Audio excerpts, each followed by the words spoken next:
Irodov problem number 1.75.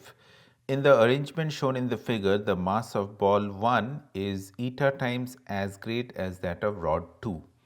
The length of the latter is L.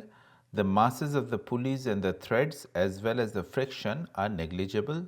The ball is set on the same level as the lower end of the rod and then released. How soon will the ball be opposite the upper end of the rod? Okay, as usual, let's start with the diagram.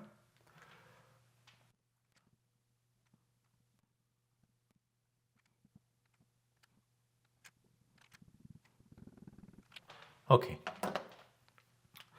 so it is given here the mass of the ball. Let's say this is m1, this is m2. m1 is eta times m2 and eta is 1.8, so m1 is greater than m2. Okay, let's assume, or we know that m1 will go down with some acceleration a1. m2, let's assume it is going up with some acceleration a2. Now we don't know the relation between a1 and a2, but we can find that out. Let's say this tension is T1, so this tension is also T1. Okay, this tension in this string is, let's say, T2, so this tension is also T2.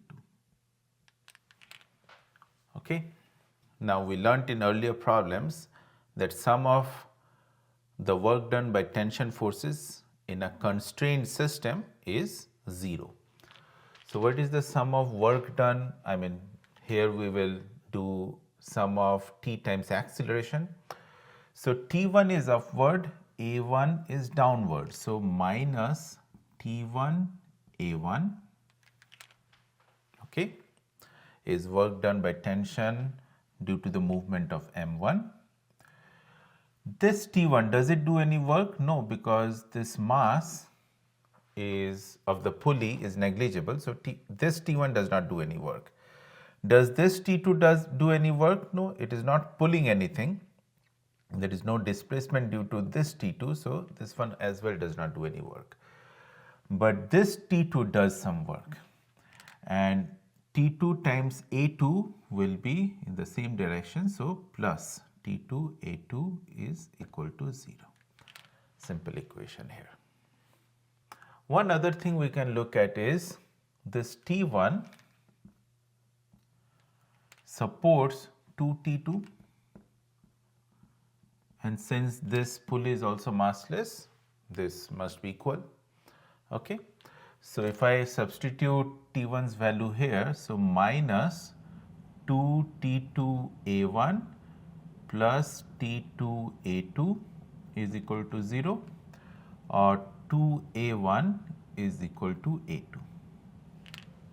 Okay, so I can simplify my life and say this A1 is, let's say, some acceleration A, so A2 will be 2 times A. Okay, now with that, let's draw the free body diagrams. For M1,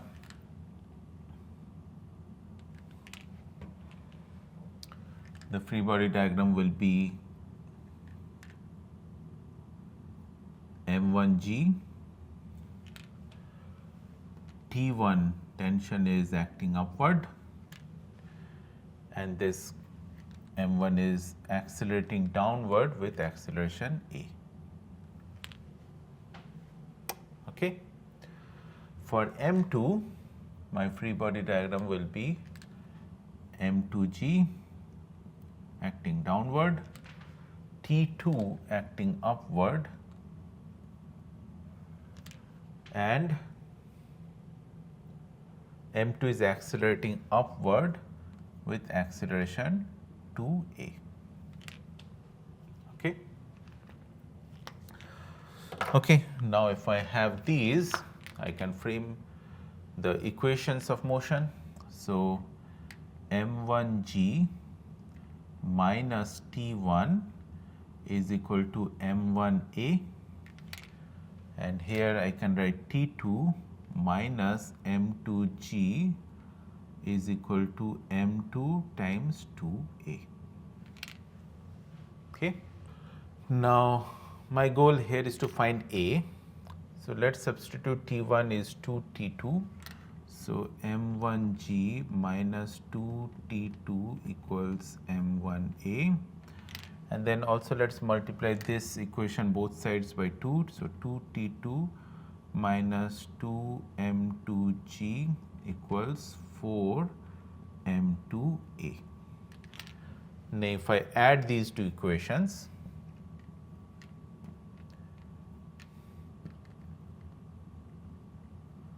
so 2T2 will get cancelled, m1g minus 2m2g, and this one will be m1a plus 4m2a.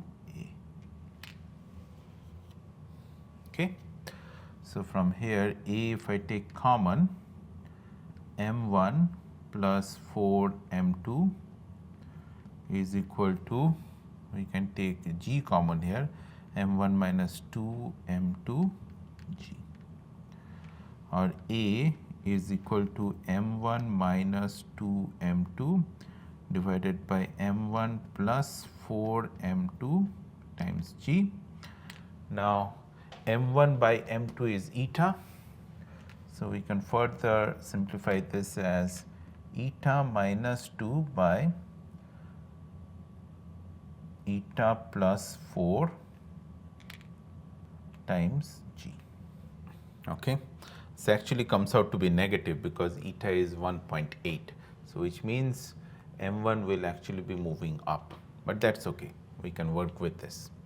Now, what is the relative acceleration then between m1 and m2?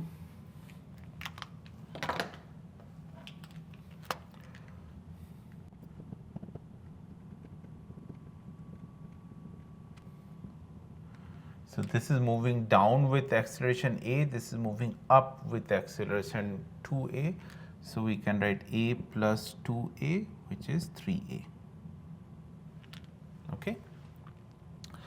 So, 3 times this. Now, the question is, what is the time taken for this m1 to reach the top of the bar, and the bar length is L. So, we can write S equals ut, u is 0, plus half a t square. So, 3a t square. So, t square is equals to 2L by 3a, or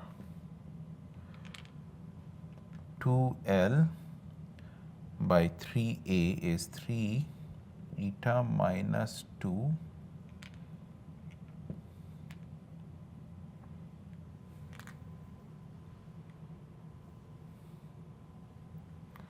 In fact, I should just do this as minus 3a. You know why? Because L is upward, A is downward. So, they should evaluate to minus 3a. So, minus 3a. So, I should write minus eta plus 2. Okay, 3 minus eta plus 2 divided by eta plus 4 g, or t equals 2L by g eta plus 4 divided by, let us say 3g,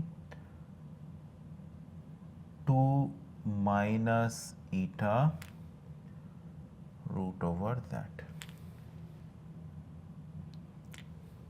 Okay. So, this is our answer.